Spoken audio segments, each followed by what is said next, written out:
one of those games I thought you don't know how to feel because he played brilliantly. He looked like he would have won it. Probably should have won it.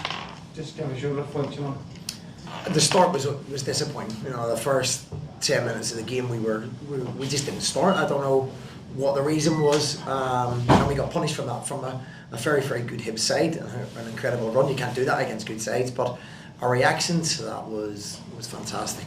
We were the better teams throughout. After that, we scored 2 goals and we have a third goal disallowed by the fourth official. So it's that's very, very frustrating. I've not an explanation that's in any way acceptable for the third goal being disallowed. But first and foremost, congratulations to Hibs. I think they've deserved their to get into Europe. They've been fantastic since Christmas time.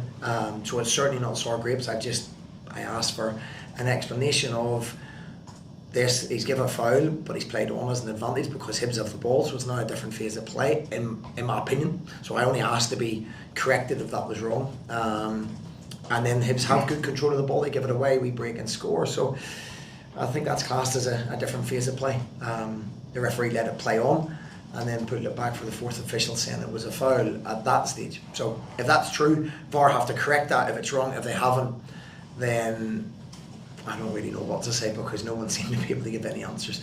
But ultimately, we start the game like that, you're not going to win. So we have to look at ourselves as well. But with one game to go, we go to Celtic Park in probably 100-degree heat. And we have to better Dundee United's score, you know. So to be saying that and talking about that at this stage, we're unbeaten in the top 6. It's all positivity. It's just we just want explain the rule, explain the decision to me. Nobody was able to do that, unfortunately. It felt like a really big moment getting that goal right before half time. Yeah, it was. We'd started huffing and puffing after about 15 minutes. We needed the breakthrough to give us that momentum.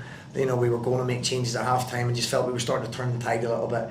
We did. We stuck by the group, and then the subs that came on, you know, Connor comes on and scores the equaliser, and there only really one team that was going to win it from there, which is, I say, huge credit to our boys because they're a good side. They've proved that with their run, and ultimately it just wasn't to be tonight. But we're still there.